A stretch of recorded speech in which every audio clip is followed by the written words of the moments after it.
Hemos estado estudiando acerca de la iglesia, el templo, ¿no? Hemos visto la iglesia, ¿no? ¿Qué es la iglesia?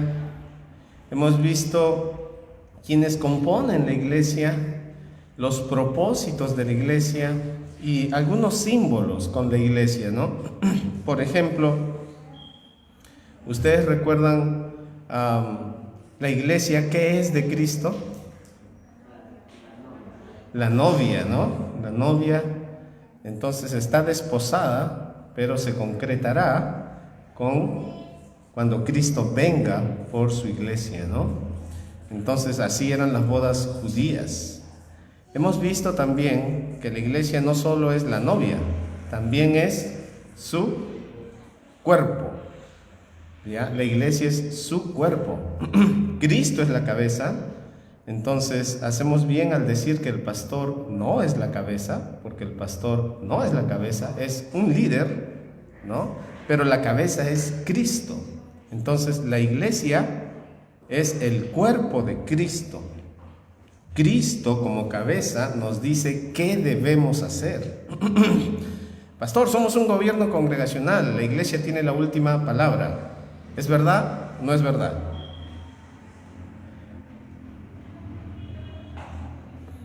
Cristo es la cabeza y quiere gobernar a su iglesia por medio de la palabra de Dios. Entonces la iglesia debe preocuparse cuando se reúne como congregación en buscar la voluntad de Dios en su palabra.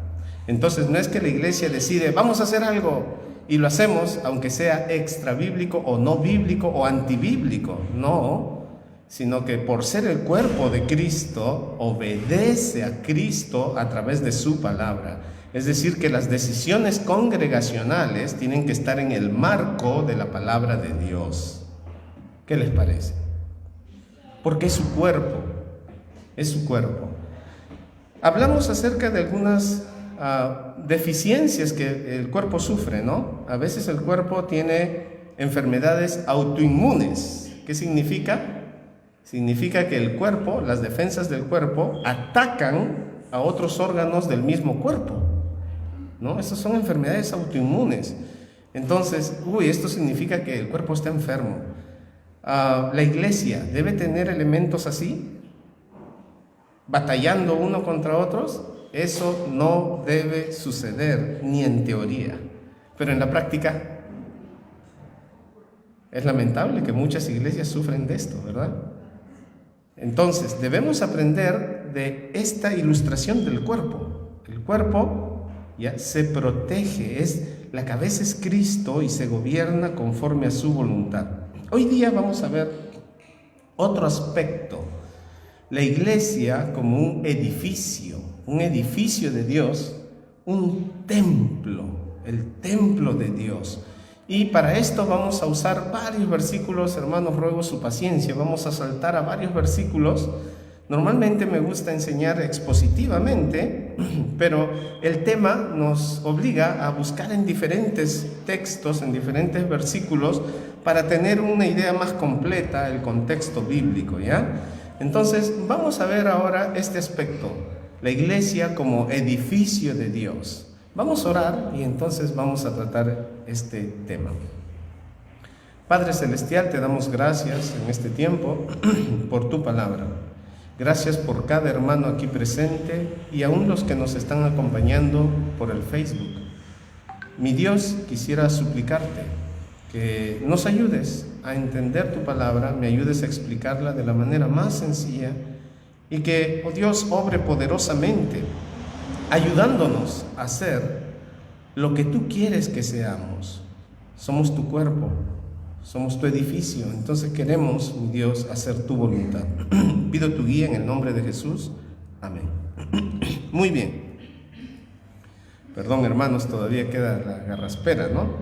De ayer hemos estado celebrando 15 años, ¿no? Bueno, hermanitos, si avanzamos, miren, la iglesia en la Biblia se presenta también como un edificio que se va construyendo a sí mismo. ¿ya? Un edificio, un templo que se va construyendo a sí mismo. ¿Qué les parece si vamos al libro de Efesios? El libro de Efesios. Vamos al capítulo 2. Efesios, el capítulo 2. Perdón, hermanos. Efesios, el capítulo 2. Y vamos a notar desde los versículos 11 al 22, Pablo está revelando aquí una verdad que poco antes había sido, se podría decir, desconocido. Un misterio que nos favoreció mucho. Aunque podemos pensar en muchas etnias, muchos grupos, ya muchas culturas, la Biblia divide a la población solo en 3 grupos. 3 grupos nada más. ¿Alguien tiene idea de cuáles son esos grupos? Este texto, del 11 al 20, nos muestra 3 grupos. Uno de ellos son los judíos. Es un grupo. El pueblo de Dios. Para ellos hubo promesas terrenales, una nación, un territorio, ¿sí? Incluso cuando el Mesías venga a gobernar en el milenio, lo va a hacer desde Israel. Así que hay una promesa para Israel. Ese es uno de los pueblos que se muestra aquí. Luego hay un segundo pueblo. Hay un segundo pueblo que está compuesto por todos los no judíos. Son llamados en la Biblia gentiles. Entonces, cada vez que usted encuentre en la Biblia la palabra gentil, ya sabe, es un no judío. Ya sea griego, ya sea romano, ya sea de Etiopía, de donde sea. Un no judío es un gentil. Entonces, cada vez que usted ve ahí la palabra gentil, ya sabe, no judío. Nosotros, ¿a qué grupo pertenecemos? ¿Gentiles? ¿Judíos? Gentiles. Gentiles. Porque a menos que haya aquí algún judío, y de repente no me he enterado, ¿hay alguien de ascendencia judía? Eso es a mucha honra. No se vayan a sentir avergonzados, ¿no? A mucha honra. Bueno, entonces no somos de ascendencia judía, entonces somos gentiles. Pero aquí va a revelar algo interesante. En Cristo sucede un cambio espiritual, donde ya no hay gentil y ya no hay judío, sino que forma un tercer grupo. No es que ha desplazado a la iglesia, no es que ha desplazado a Israel. Israel sigue allí con sus planes. Dios tiene sus planes para Israel. Y de hecho, en la tribulación va a retomar sus planes con Israel. La semana número 7, el Ecdómenes, que aparece en Daniel, ¿ya? Entonces lo va a retomar. Entonces con Israel es una cosa, con los gentiles es otra cosa, pero juntando a ambos ha hecho un tercer grupo, que es la iglesia. Entonces los gentiles sin Cristo siguen siendo gentiles. Los judíos sin Cristo siguen siendo judíos. Pero ambos grupos en Cristo conforman un tercer grupo, que es la iglesia. Entonces la iglesia no ha desplazado a Israel, no es la Israel espiritual, ¿ya? Ese es un término, ya lo hemos visto hace 3 o 4 domingos. Eso se inventó hace como 3 o 4 siglos y no es una verdad bíblica. Israel, Dios tiene sus planes para Israel y de hecho los va a cumplir. Todavía hay promesas que no se han cumplido y Dios no miente. Y esas promesas no debemos espiritualizarlas. Creemos en la interpretación literal, histórica, gramatical de la Biblia. Entonces, las promesas que se dieron a Israel y que no se han cumplido todavía, no significa que ahora hay que espiritualizarlas, jalarlas, arrastrarlas y aplicarlas a la iglesia. No hay que hacer eso. Es una falta en la interpretación de las Escrituras. Entonces, Tiene Dios sus planes para Israel. Hay promesas que no se han cumplido y se van a cumplir en el futuro, porque Dios no miente, no miente. Y la iglesia tiene otros planes. A ver, ¿qué nación? ¿Dónde está ubicada la nación que se le ha dado a la iglesia? ¿Qué territorio se le ha prometido a la iglesia?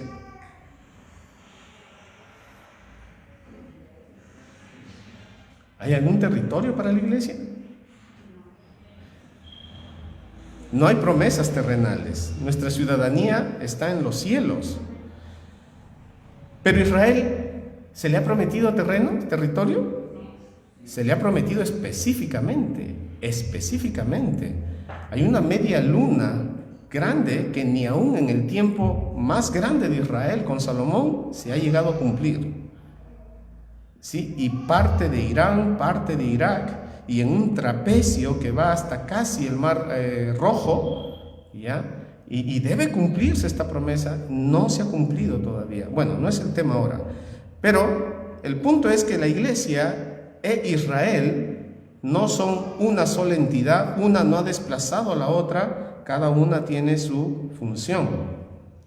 La iglesia es la novia de Cristo. La iglesia es el cuerpo de Cristo, una figura que no se utiliza para Israel. La iglesia, ahora aquí en Efesios 2, se muestra como un edificio de Dios. Noten los versículos 21 y 22. Vamos desde el 20. Dice, edificados sobre el fundamento de los apóstoles. Edificados sobre el fundamento de los apóstoles.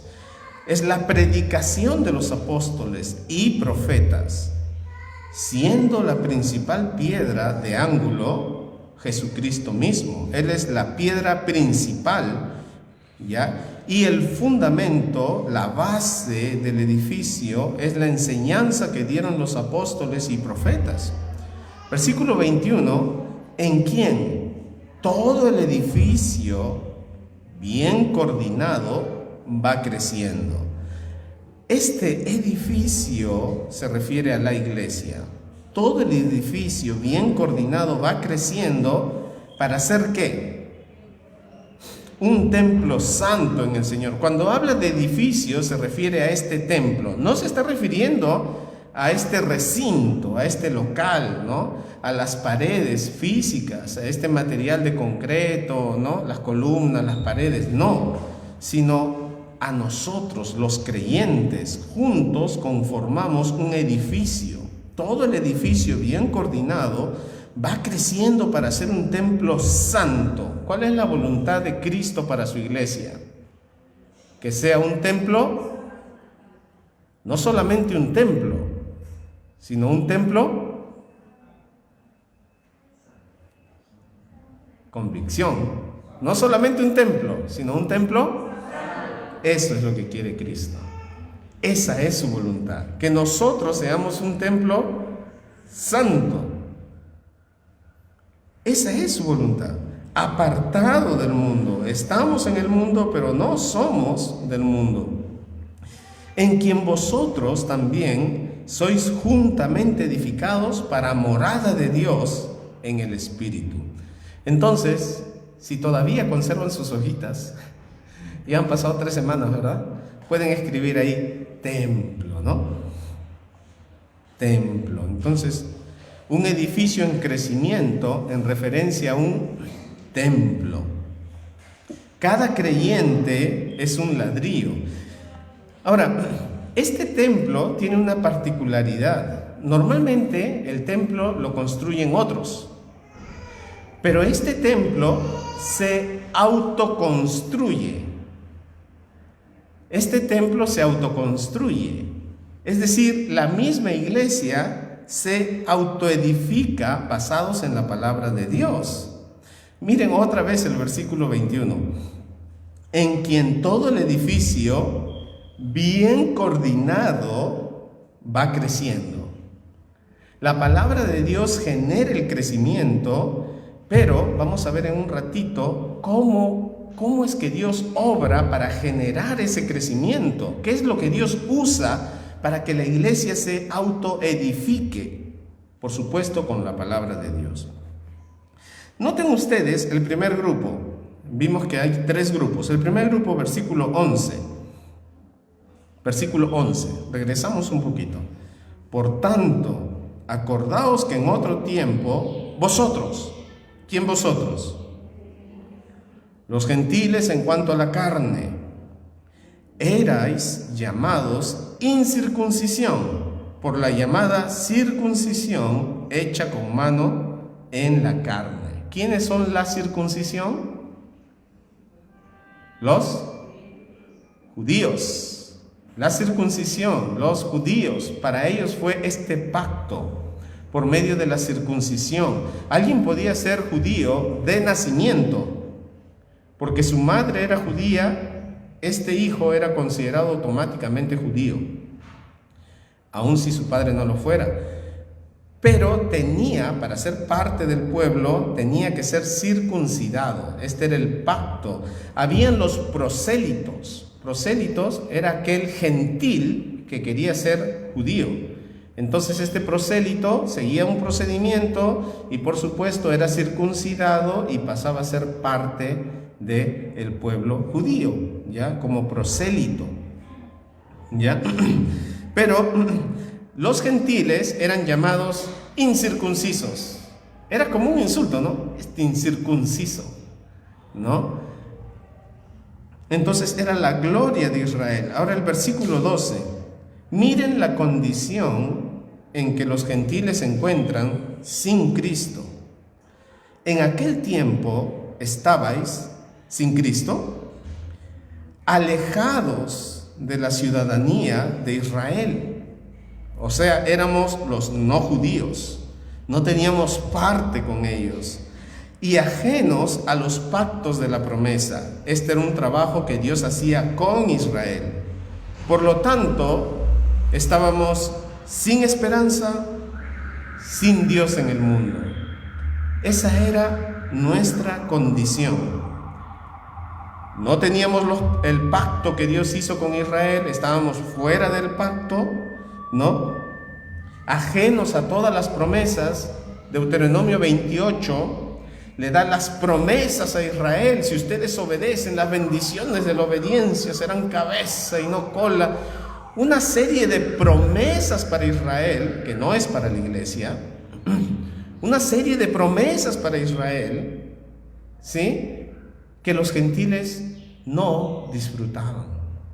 Los gentiles, nosotros, bueno, de aquel tiempo, estaban sin Dios, sin Cristo, adorando ídolos, en una vida perdida, inmoral. Recuerden, la adoración a sus ídolos era una inmoralidad total, ¿ya?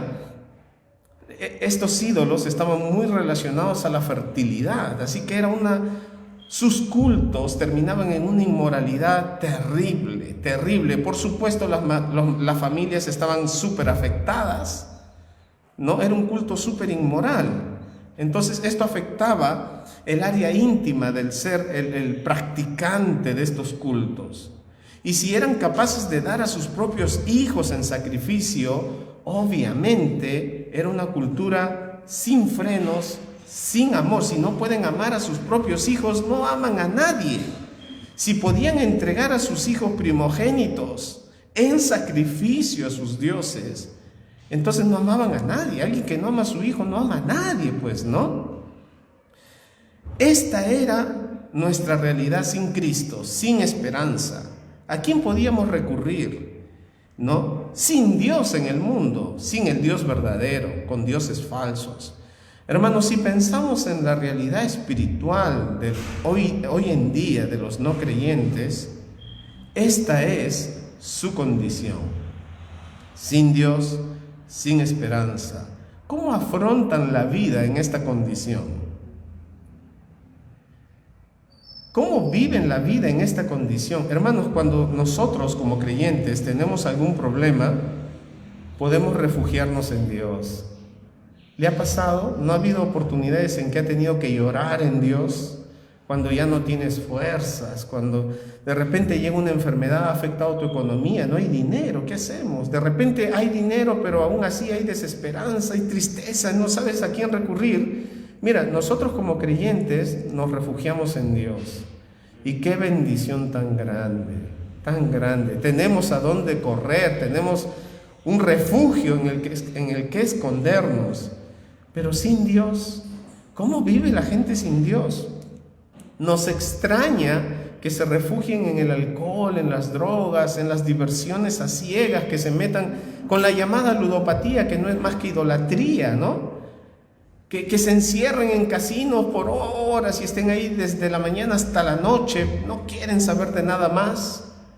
Se refugian en cualquier cosa porque no tienen un verdadero refugio, sin esperanza, sin Dios en el mundo.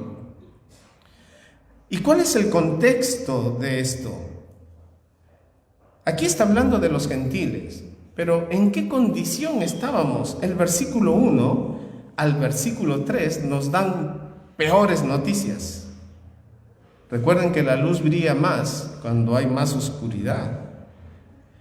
Así que los versículos 1 al 3 nos dan un mejor contexto de cuál era nuestra realidad sin Cristo para nosotros los gentiles, los no judíos.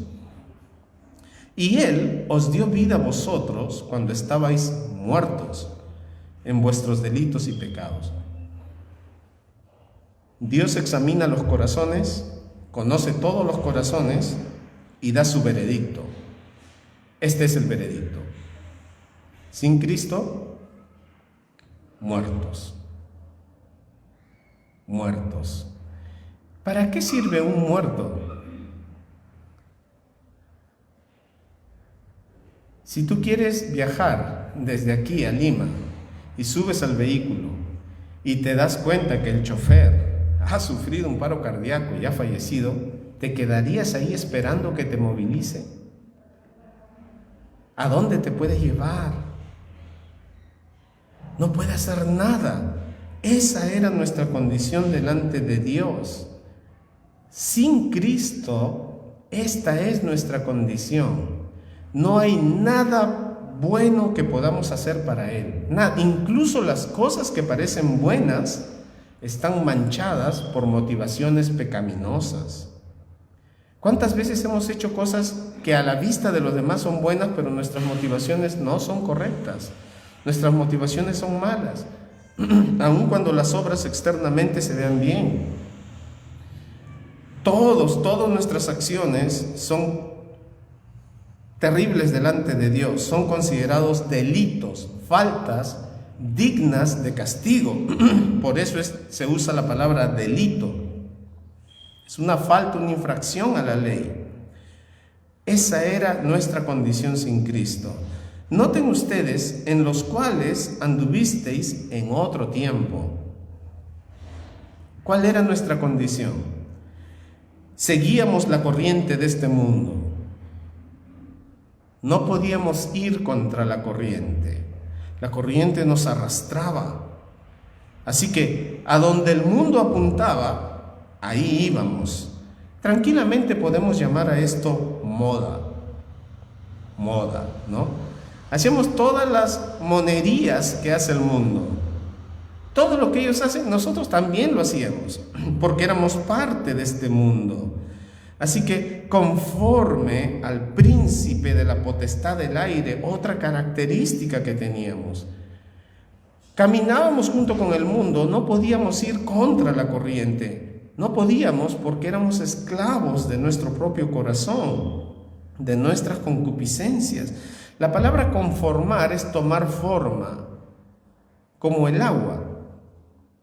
Se amolda al depósito en que lo pongas. Si lo pones en un vaso, toma la forma de un vaso. Si lo pones en un molde cuadrado, pues toma la forma de un cuadro. Tomar forma, aquí conformarse, es tomar forma. Es decir, nos amoldábamos a la voluntad del propio Satanás. Noten ahí, conforme al príncipe de la potestad del aire. Esa era nuestra condición. Entonces Satanás, participando en nuestras vidas de esta manera, dictándonos qué hacer, enseñándole al mundo cada vez otras formas y combinaciones de formas para pecar contra Dios. No debe extrañarnos cuando un papá cristiano te dice: hijito, cuidado con eso va contra Dios. Hijito, esto también. Hijito, este dibujo. Hijito, este programa. Papá, mamá, parece que tú en todos lados ves a Satanás, dicen, ¿no? Aburridos. Por todos lados. Entonces, ¿qué voy a ver? Hijo, el mundo entero está bajo el poder del maligno. Eso producen. Nos enseñan, nos educan, nos disipulan en nuevas formas de pecar contra Dios, combinaciones de pecados para luchar contra Dios. Satanás le enseña al mundo, y cuando no conocíamos a Cristo éramos parte de este mundo, así que como marionetas nos movíamos al ritmo que Satanás marcaba, y cada vez es más descarado, ¿no? Recuerdo que en mi tiempo de juventud, mi abuelita se escandalizaba cuando decía: hijito, no era creyente, si van a algún baile, un compromiso, no bailen lambada, decía, no, le parecía escandaloso. Si mi abuelita hubiera visto las cosas que hoy en día bailan, se desmaya probablemente, ¿no? Entonces cada vez va empeorando, cada vez es peor, ¿no? Hermanos, así estábamos sin Cristo. El Espíritu que ahora opera, y la palabra operar en otros lados ha sido traducido como manejar, ¿no?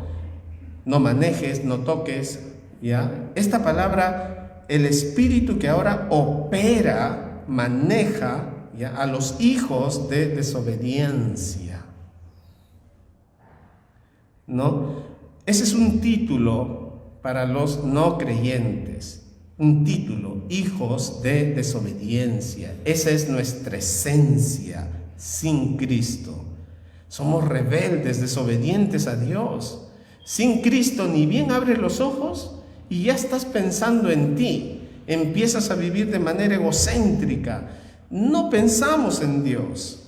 Al despertarnos no elevamos oraciones de gratitud a Dios. Al comer no nos lanzamos a la comida, no agradecemos a Dios. Así vivimos sin Cristo.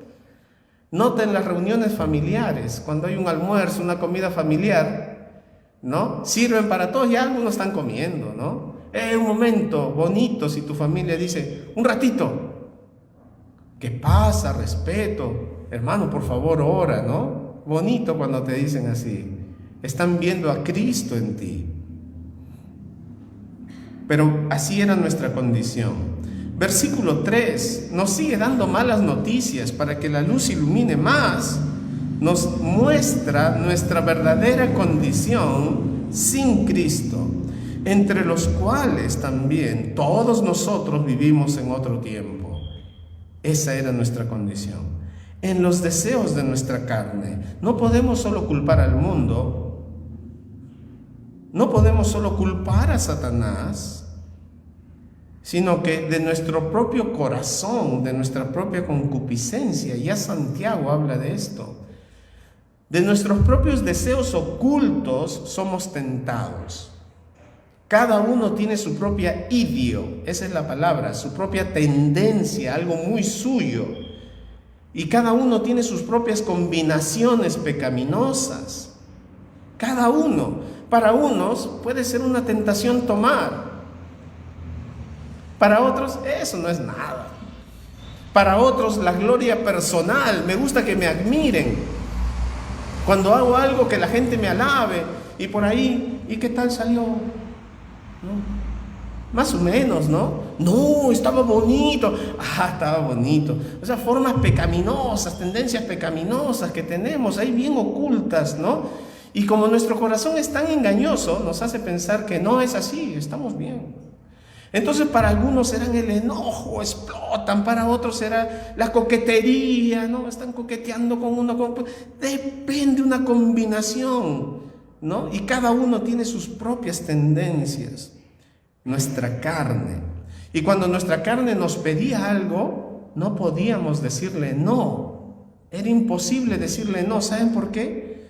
Porque éramos esclavos. Éramos esclavos de nuestra propia carne, de nuestra concupiscencia. No podíamos decirle no. Y cada tirón que daba nuestro corazón hacia el mal, simplemente lo seguíamos. Por eso dice aquí, versículo 3, entre los cuales también, ¿no?, todos nosotros vivimos en otro tiempo en los deseos de nuestra carne. Nuestra carne tenía deseos, terminaba en acciones. ¿Por qué? Dice, haciendo la voluntad de la carne. Todos esos tirones que nos daba la carne simplemente le obedecíamos. Y de los pensamientos. Finalmente los pensamientos terminan en acciones. Y aquí nos da otro título, penoso, lamentable, cuando estamos sin Cristo. Y éramos por naturaleza hijos de ira. Entonces se nos da dos títulos cuando estamos sin Cristo: hijos de desobediencia, hijos de ira. Esa era nuestra condición. Si usted todavía no tiene a Cristo como Salvador, esta es su actual condición. Entonces dice aquí, regresamos entonces al versículo 12, regresamos al versículo 12. En aquel tiempo estabais sin Cristo, alejados de la ciudadanía de Israel, no teníamos parte con ellos, y ajenos a los pactos de la promesa, sin esperanza, sin Dios. Dos grupos, Israel y los gentiles. Luego en el versículo 13 empieza con un contraste, la palabra pero. Pero nos va a hablar que hay un cambio entre lo que se está diciendo y lo que se va a decir a partir de este momento. Pero ahora, en Cristo Jesús, vosotros que en otro tiempo estabais lejos, los gentiles, habéis sido hechos cercanos. ¿Con qué? La sangre de Cristo nos ha hecho acceder a bendiciones que de otra manera no podríamos. No hay forma. No se trata de un conjunto de reglas. Usa este tipo de ropa, usa este tipo de peinado, ¿no? Tienes que venir a la iglesia a todos los servicios. No es un conjunto de reglas. Tienes que orar, tienes que ayunar, una lista de reglas. No se trata de una lista de reglas. Ya este mismo capítulo, ¿no?, el versículo 9 nos dice, no es por obras para que nadie se gloríe. No. Es por la sangre de Cristo. Es el precio para nuestra salvación. No se trata de acciones que haces o dejas de hacer. No es porque tienes que guardar tal día, no es porque tienes que hacer ciertas acciones. Esos van a ser resultados, evidencias de que hay fe en tu vida. No es para salvación, es por la salvación. Noten el versículo 10. Porque somos hechura suya, después de que hemos sido salvos por la fe, creados en Cristo Jesús. La palabra para nos indica propósito. ¿Cuál es el propósito? ¿Para qué hemos sido creados en Cristo Jesús? Tiene su lugar. Hay un propósito. No somos salvos para ser felices. Eso va a ser un resultado. El gozo es un fruto del Espíritu Santo, es el resultado de tu comunión con Dios. Por eso puedes tener gozo aún en la enfermedad, puedes tener gozo aún en la escasez, puedes tener gozo en circunstancias muy difíciles, porque el gozo no es algo circunstancial, es el resultado de tu relación con Dios. Una correcta relación con Dios va a producir gozo al margen de la circunstancia. No somos salvos para buscar nuestra felicidad. Dios se va a encargar de eso.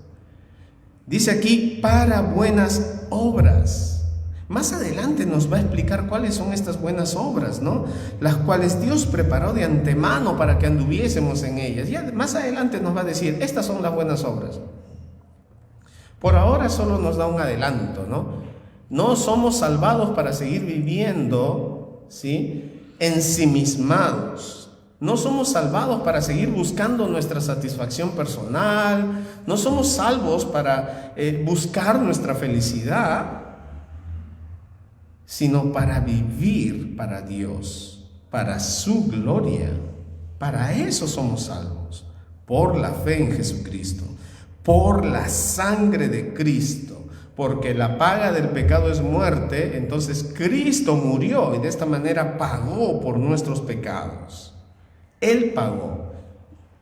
Entonces, por el sacrificio de Cristo somos salvos. Así que, versículo 14, Él es nuestra paz. Él nos ha reconciliado con Dios. Estábamos enemistados, ahora estamos en una relación de paz.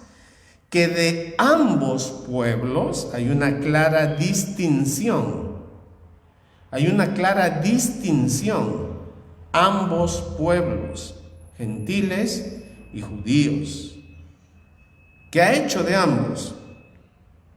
Uno, derribando la pared intermedia de separación. Ahora, el judío puede ser parte de la iglesia a través de Cristo. El gentil puede ser parte de la iglesia a través de Cristo. Si el judío no acepta a Cristo, sigue siendo judío, pero no es salvo. Si el gentil no acepta a Cristo, sigue siendo gentil, no es salvo. Cada uno pertenece todavía donde le corresponde. Pero en Cristo, y solo en Cristo, se ha derribado este muro y ahora los dos pueblos pueden llegar a ser uno solo. De hecho, lo son. Derribando la pared intermedia de separación. Ya no hay esa separación. Oye, ¿de qué tribu eres? No, yo soy gentil. Y no puedes decir, gentil. No, sino que ahora somos hermanos en Cristo, pertenecemos a un nuevo cuerpo. Versículo 15, aboliendo en su carne las enemistades. En su carne, fuera no, fuera siguen siendo lo que son, pero en Él somos un nuevo pueblo. Aboliendo en su carne las enemistades, la ley de los mandamientos expresados en ordenanzas. Jesús resumió toda la ley en solo dos y nos dejó el espíritu de la ley, que es más absorbente que la propia ley, porque va más allá de la ley. ¿Oíste que fue dicho, no matarás? Pero ¿lo puedo golpear y dejarlo medio muerto? No, hay más allá incluso. ¿Oíste que fue dicho, no matarás? Pero yo os digo que cualquiera que se enoje, el espíritu de la ley, la gracia nos da el espíritu de la ley, y aunque no lo crean, es más absorbente que la propia ley. Y es Cristo mismo quien nos capacita para cumplirla. Sin Él no podemos, estamos muertos en nuestros delitos y pecados. Pero cuando vienes a Cristo, Él mismo te capacita, el Espíritu Santo y su palabra van transformando tu vida para que vayamos diciendo no. Ya tenemos por fin la oportunidad de decir no a nuestros tirones, a nuestras tendencias pecaminosas. Antes no podíamos. Ahora en Cristo ya se han derribado esta pared intermedia. Entonces ya es más que las ordenanzas. Ahora podemos vivir con libertad para Dios. Podemos vivir con esa libertad que nos da el Espíritu Santo para crear, dice, en sí mismo de los dos, sacando de los dos un solo y nuevo hombre. De estos dos, no ha anulado a estos dos grupos, sino que de estos dos ha hecho uno, un solo cuerpo, matando en ellas las enemistades. En Cristo ya no hay gentil, ya no hay judío. Hermanos, para nosotros esto debe ser una super noticia, porque estábamos alejados de la ciudadanía de Israel. No teníamos parte en las promesas de Dios. Y ahora Sí, en Cristo Jesús hemos sido hechos partes de este cuerpo, de este templo, este nuevo templo. Y vino y anunció las buenas nuevas, dice el versículo 17, de paz a vosotros que estabais lejos y a los que estaban cerca.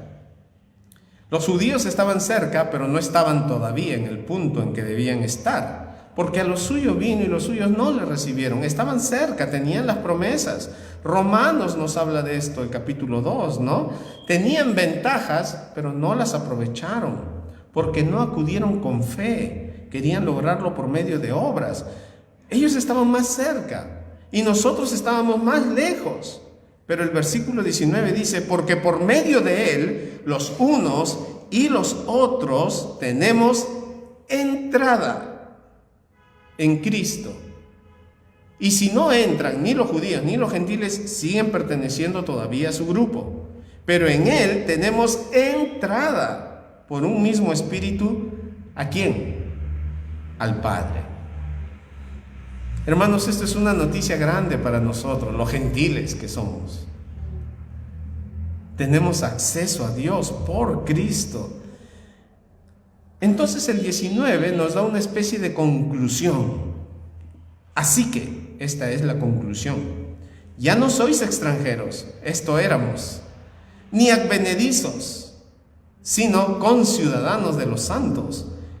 Y miren esta parte, una bendición tan grande. Miembros de la familia de Dios. Ahora tenemos el mismo Padre.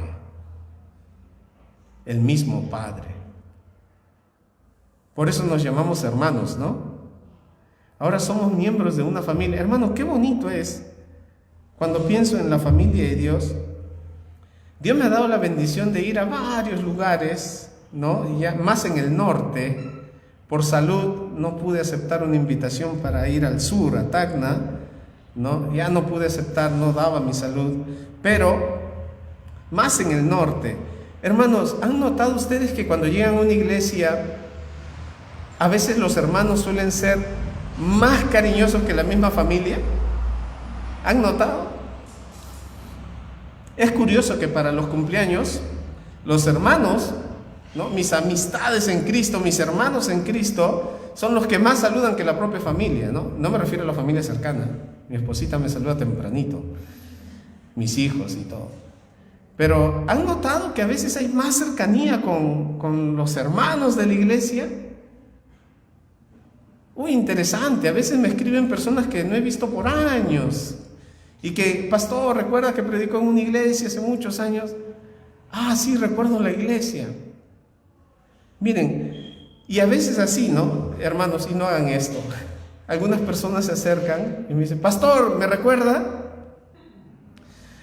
Ponen en aprietos. A veces voy a alguna iglesia y predico y ya veo muchos hermanos. Pastor, yo le vi en la iglesia tal, le conocí, ¿me recuerda? Y mamita, entonces yo tengo problemas hasta para recordar muchas cosas, ¿no? Entonces, a veces quisiera poder memorizar todos los nombres, ¿no? Pero somos miembros de la familia de Dios. Y cuando habla de la palabra miembros, nos da la idea de un cuerpo, ¿no? La idea de un cuerpo donde están entrelazados, estamos unidos, dependemos unos de los otros. Cada órgano depende del otro. Eso somos en Cristo. Entonces, miembros de la familia de Dios. Y aquí viene el versículo 20 que nos dice edificados. Es la idea de construir sobre el fundamento, la base para la construcción es la doctrina de los apóstoles, ¿no? Pero Cristo es la piedra fundamental, es la piedra del ángulo, la primera piedra que se colocaba en la base. Entonces, en quien todo el edificio bien coordinado va creciendo. Entonces, la iglesia se autoedifica. ¿Y cómo es esto? ¿Cómo es esto que la iglesia se autoedifica? Dios mismo ha dado la forma y la fórmula para que la iglesia a sí misma empiece a autoconstruirse, ¿no? La iglesia se construye a sí misma. Para esto tenemos que saltar al capítulo 4. Tenemos que saltar al capítulo 4. ¿Cómo es que la iglesia? Creo que debemos avanzar. Ahí estamos, bien coordinado, ¿no? Como dice ahí el versículo 21, en quien todo el edificio bien coordinado va creciendo. ¿Cómo es esto de bien coordinado? Bien coordinado, va creciendo. ¿Cómo es esto? ¿Cómo es que el propio edificio coordina entre sí mismo para ir construyéndose? Pues sí, eso es lo que dice la Biblia, y en el capítulo 4, noten ustedes, nos habla de la unidad, ¿no? Yo pues, preso en el Señor, os ruego que andéis como es digno de la vocación. Siempre nos está llamando a apartarnos del mundo, a vivir en santidad. Siempre hay un llamado, porque esa es la voluntad de Dios para la iglesia. Con toda humildad y mansedumbre, soportándoos con paciencia. Tenemos que aprender esto, hermanos. Somos un conjunto de pecadores arrepentidos y vamos a necesitar humildad y mansedumbre para poder soportarnos con paciencia, hermanos. Nos soportamos unos a otros, cada uno viene con sus pecados, con sus tendencias pecaminosas y contribuye, ¿no? Con sus propias tendencias, ¿no? Y tenemos que aprender a soportarnos, pues, ¿no? Unos a otros, para vivir en comunidad, en un cuerpo. Y dice aquí el versículo 3, solícitos en guardar la unidad del Espíritu, un cuerpo, un espíritu. Para lograr esto, Cristo ha dejado dones. Miren el versículo 8. Por lo cual dice, subió a lo alto, llevó cautiva la cautividad. No vamos a tratar ahora esta partecita, pero vamos a ver lo último. Y dio dones a los hombres. Entonces, cuando Cristo ascendió, dio dones a los hombres. ¿Cuáles son esos dones? Son 5 cargos. Algunos ven 4. No hay problema, no vamos a discutir por eso. En el versículo 11 nos dice cuáles son esos dones que ha dado a la iglesia para mantener la unidad, ¿sí? Para que crezcamos juntos, nos edifiquemos, ¿no? En el versículo 11, y él mismo constituyó a unos apóstoles, a otros profetas, a otros evangelistas, a otros pastores y a otros maestros. Entonces algunos ven 5 aquí, apóstoles, profetas, evangelistas, pastores y maestros. Otros ven 4, pastores y maestros como uno solo. No nos vamos a pelear por eso, ¿ya? Entonces, Dios ha dado estos cargos como dones para la iglesia. Recuerden, estamos viendo que la iglesia se autoconstruye, se autoedifica. Y para lograr esto, entonces Dios ha dado dones de tal manera que la iglesia pueda edificarse a sí misma. Dos de ellos ya no están vigentes, ¿no? No vamos a tratar en profundidad este tema, lo voy a mencionar nada más, ¿ya? Cuando hablemos más adelante de los dones, vamos a tratar por qué algunos dones están vigentes y otros no, ¿ya? Pero ya 2 de ellos, 2 cargos ya no funcionan. El primero y el segundo. El primero, los apóstoles. Entonces yo sé que hoy en día hay ciertos grupos, ya no menciono el nombre de estos grupos, la idea no es denigrarlos tampoco, ya, pero tienen sus profetas, tienen sus apóstoles. La verdad es que los apóstoles ya no están en la tierra. Cuando iban a elegir al último apóstol en Hechos 1, ¿recuerdan cuáles fueron los requisitos? En Hechos 1, cuando eligieron al último apóstol para que reemplace a Judas, 1, que haya estado presente en el bautismo de Cristo, ¿no? Haya estado en todo su ministerio, haya estado durante todo su ministerio. Pues bien, ya Cristo no está en esta tierra. No pueden haber estado presente en el tiempo de Cristo, porque ¿cuántos años tendrían ahora? 2000, ¿no? Ya habrían superado a Matusalén, ¿no? Entonces los apóstoles modernos no son apóstoles. Ya no hay apóstoles. Ya no hay apóstoles. ¿No? Entonces, gran campaña de sanidad con el apóstol. No, ya no hay apóstoles. Pero ellos dejaron el fundamento. En Hechos 2 se ve cuál es el fundamento, ¿no?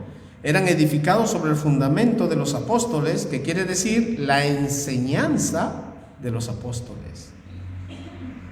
Bien, entonces, ya no hay profetas, no vamos a discutirlo, no vamos a tratarlo ahora. Ya lo hemos visto, me parece, antes, hemos tratado ampliamente cuando hablamos de los dones, ¿verdad? ¿Se acuerdan? Hablamos el año pasado acerca de los dones, ¿recuerdan? Hablamos ampliamente. ¿Se acuerdan? Este año ha sido, ¿no? Este año. ¿Ya ven? Mi suegrita se acuerda mejor que yo.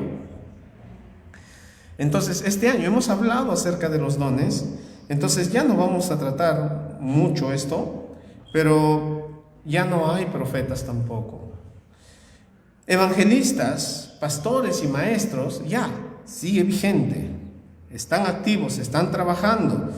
¿Y cuál fue el propósito? ¿Por qué es que Dios dio a la iglesia estos cargos como un don, como un regalo para que la iglesia crezca? Noten ahí el propósito, versículo 11. ¿Qué tal si lo leemos todos? 2, 3.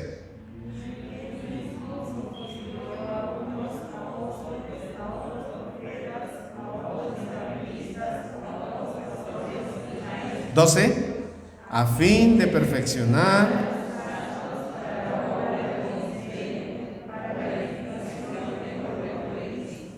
Entonces, ¿cuál es el propósito de estos cargos? ¿Por qué Dios constituyó evangelistas, pastores, maestros, apóstoles, profetas? El propósito es perfeccionar. ¿A quién? A los santos. ¿Quiénes son los santos? Todos nosotros. Entonces, estos cargos tienen el propósito de perfeccionar a todos los creyentes, para que los creyentes hagan ¿qué? Según el versículo 12, ¿para que hagan qué? La obra del ministerio. ¿Quiénes son los que deben hacer la obra del ministerio? ¿Solo los pastores? ¿Solo los diáconos? Todos. Así no vale. Entonces, ¿el pastor para qué está? El pastor está para perfeccionar a los santos, para que los santos a su vez hagan la obra del ministerio. ¿Quiénes deben evangelizar? ¿Solo los pastores? ¿Los maestros de escuela dominical? ¿Quiénes deben compartir su fe en Jesucristo? Todos los santos deben compartir su fe con los que están a su alrededor. ¿Recuerdan? Un creyente, una luz. Ese es el propósito. Si usted no está cumpliendo este propósito, está fuera de la voluntad de Dios. Tiene que tener esto en mente. Si usted está viviendo solo, desenfrenadamente buscando su felicidad, si usted está buscando su satisfacción, si usted está buscando solo su autorrealización y no está pensando en esto, está fuera de la voluntad de Dios. Y es posible que usted sea un creyente de años y por años haya vivido fuera de la voluntad de Dios. ¿Recuerdan? Hemos hablado el miércoles y domingo pasado de un problema que tiene el ser humano.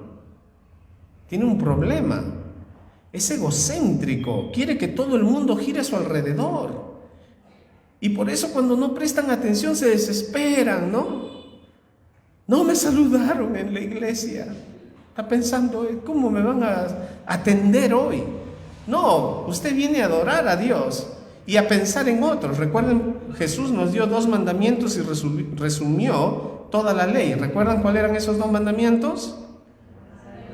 Amar a Dios y amar a nuestro prójimo.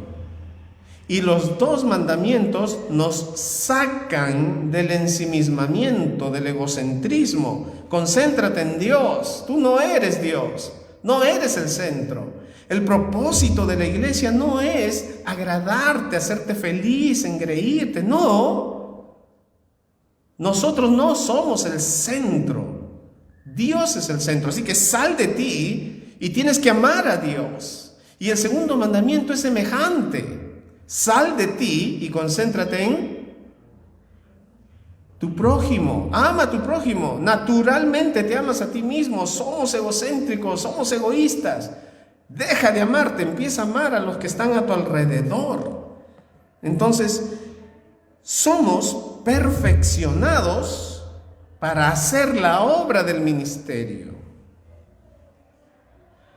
para servir a Dios, para eso. Entonces, no es el pastor quien debe hacer todo, sino los creyentes. Entonces el pastor, Dios ha dado una autoridad al pastor para que cada cosa que la iglesia haga, el pastor lo administre, en el sentido de velar porque todo funcione. Si alguien está discipulando, debe avisar al pastor, no puede hacerlo solo, porque el pastor tiene que estar al tanto de su perfeccionamiento. Si alguien está discipulando, si alguien quiere evangelizar, si alguien quiere visitar, no somos independientes, somos un cuerpo. Somos un cuerpo. Y trabajamos unidos. Alguien administra, y no me refiero al lado económico, porque tenemos otra forma, ¿verdad? Entonces ya hay una forma en que se administra la iglesia y las decisiones se toman como un cuerpo congregacional. Tenemos un gobierno congregacional. Y esto no significa que la iglesia hace su voluntad, sino que hace la voluntad de Cristo expresado en la palabra de Dios. Entonces, Dios regaló estos dones, cargo, ¿no?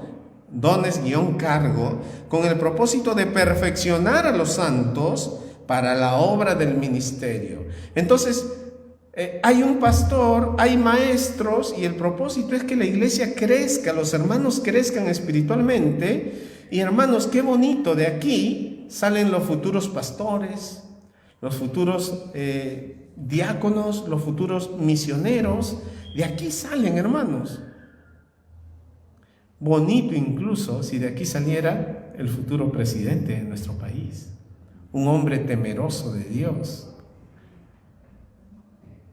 Un hombre temeroso de Dios, no un pastor. Pastores son llamados a otra función, pero de repente de aquí sale, hermanito, de repente de los niños que están correteando acá, futuros hombres de Dios que van a llevar la palabra de Dios de repente a otros lugares, a otros distritos, a otras provincias, a otros países de repente.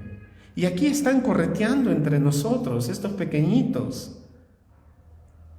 Hermanos, el propósito es perfeccionar a los santos para que los santos hagan la obra de Dios. De repente hasta aquí no hemos estado viviendo de esta manera. De repente hasta este punto hemos estado viviendo solo concentrados en nosotros, nuestros planes, ¿no? Mis planes en el Señor. Yo quiero soñar y que el Señor cumpla mis sueños, mis anhelos, mis metas, mis deseos. Como vimos ayer, deleítate en Jehová. Que tu deleite sea Dios. Que tu mayor placer sea estar cerca y bien con Dios. Entonces empieza a ser transformado tu corazón. tus gustos, tus tendencias. Empiezas a tener el poder para decir no a la tentación. Y qué bonito se siente cuando viene una tentación y tú dices no, voy a correr en dirección contraria porque quiero adorar a mi Dios. No quiero que mi Dios me mire así en Cristo como perdonado, pero que estoy viviendo como si fuera un incrédulo, una incrédula. Que mi estilo de vida no se diferencia de una persona no creyente. No, ya, suficiente, basta ya el tiempo pasado para haber vivido como agrada a los gentiles, dice Pedro, ¿no? Basta ya, suficiente. Dios tiene un propósito para mí. ¿Y ese propósito cuál es? Dice que yo sea perfeccionado para hacer la obra del ministerio, para la edificación del cuerpo de Cristo, para que el cuerpo sea edificado. Hermanos, esta generación, nos guste o no, vamos a envejecer. Tenemos que preparar a la siguiente generación que va a ser la que va a edificar a la iglesia, va a sostener a la iglesia, va a ser el pilar de la iglesia. Nosotros estamos ya pasando, otra generación se acerca y la iglesia tiene que seguir siendo perfeccionada, tiene que seguir siendo edificada. ¿Y cuándo va a terminar la obra? ¿Cuando se llene la iglesia de personas? Noten ustedes el versículo 13. ¿Cómo sabemos si estamos avanzando o no? De repente estamos avanzando y no nos hemos dado cuenta. O de repente no estamos avanzando. ¿Cómo sabemos? El versículo 13. Hasta que todos lleguemos a la unidad de la fe y del conocimiento del Hijo de Dios. Si estamos llegando a esta unidad en la fe, hermanos, la unidad no es a cualquier costo. Ya hay hermanos que están predicando cosas raras, pero no importa, hay que estar unidos. Ya hay hermanos que están generando problemas, pero no importa, hay que estar unidos. La unidad no es a cualquier costo. Es en la verdad del Evangelio, es en la verdad de la palabra de Dios, hasta que todos lleguemos a la unidad de la fe. Y cualquier cosa que pone en peligro esta unidad de la fe debe ser tratada. Llegando, por eso Dios ha establecido la disciplina también, para que todo aquel que sea un peligro para la unidad, así empieza, miren el versículo 3. Solícitos en guardar la unidad del Espíritu y en el vínculo de la paz, un cuerpo, un espíritu, solícitos, prestos, listos, atentos en guardar la unidad. Y si algo quebranta esa unidad, tiene que ser tratado, no puede ser ignorado. Tiene que ser, ¿no?, aplicada la disciplina para que el cuerpo esté sano, para que el cuerpo siga desarrollándose y creciendo sano. Entonces, la unidad de la fe y del conocimiento del Hijo de Dios, a un varón perfecto. ¿Hasta qué punto? La medida de la estatura de la plenitud de Cristo. Que crezcamos. Ahora, ¿vamos a llegar a ese punto? Nos gustaría. Y debemos morir en el intento. Pero solo lo vamos a alcanzar cuando estemos en el cielo. Solo en el cielo, finalmente vamos a llegar a este punto. Ya no pecamos contra Dios. Ya no pecamos contra Dios. Bonito va a ser cuando cerremos nuestros ojos aquí y lo abramos en el cielo y ya no podamos pecar. Que nuestro deleite sea adorar a Dios. Ya no nos distraemos mirando otras cosas en el mundo, es concentrados en adorar a Dios, y eso nos va a generar un deleite grande, ¿no? Y ya no vamos a poder pecar, entonces vamos a ser como Cristo, ya no vamos a poder pecar. Entonces habremos llegado a esta medida, a esta estatura. ¿Eso qué quiere decir? Que en este lado de la vida, la tarea no termina, es constante. Debemos continuar, debemos seguir, pero ¿qué pasa si no continuamos? Esta es la meta, seguir creciendo, seguir avanzando. Y si no avanzamos, hay un peligro. Mire el versículo 14 y con esto terminamos. Lo leemos todos, por favor, versículo 14, 2, 3. para que ya no seamos niños fluctuantes, llevados por doquier de todo viento de doctrina, por estratagema de hombres que para engañar emplean con astucia las artimañas del error. No es lo que quiere Dios, que haya niños fluctuantes, niños que están en inconstancia, ¿no? Que se dejan arrastrar por acá y por allá, por acá y por allá, que no pueden distinguir qué es la doctrina de Dios y qué no lo es. Se dejan arrastrar porque un predicador famoso en el internet, ¿no?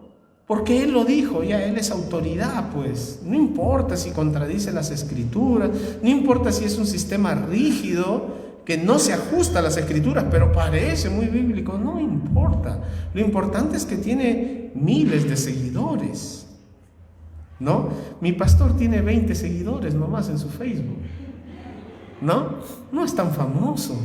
Hermanos, no digo que esté mal, es una bendición escuchar a muchos de estos hombres de Dios, pero hay que tener la madurez suficiente para no ser arrastrado por la doctrina del momento, ¿no? Vientos de doctrina pasan soplando en un lado, ¿no? Hacia una dirección y corren en esa dirección. Luego regresan en otra dirección y los hermanos corren en esa dirección. Pastor, en esa iglesia hacen esto, ¿por qué acá no hacemos? Pastor, no tenemos guitarra eléctrica, bonito es para atraer a los jóvenes. Pastor, no tenemos batería. Pastor, ¿y por qué no cantamos guainito cristiano? Yo soy del interior, me gustan los guainitos, ¿no? Pastor, ¿y por qué no? Miren, siempre va a haber una iglesia para tu gusto. Si quieres seguir tus gustos, va a haber una iglesia para tu gusto. Esta iglesia necesita estar al gusto de Dios. Y para eso necesitamos conocer la palabra de Dios. Vamos a dejar a un lado los gustos personales y vamos a ver lo que a Dios le agrada. Queremos ser una iglesia que agrade a Dios. Amén. Vamos a orar. Padre Celestial, gracias por cada hermano aquí presente y por los que nos acompañan a través del Facebook. Mi Dios, esta es tu iglesia, es tu cuerpo. Entonces tenemos que hacer tu voluntad, lo que tú nos expresas a través de tu palabra.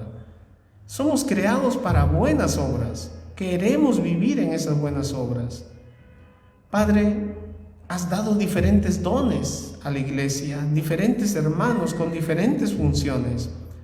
Ayúdanos a cumplirlas, a vivirlas, de tal manera que tu nombre sea glorificado, de tal manera que la iglesia sea edificada.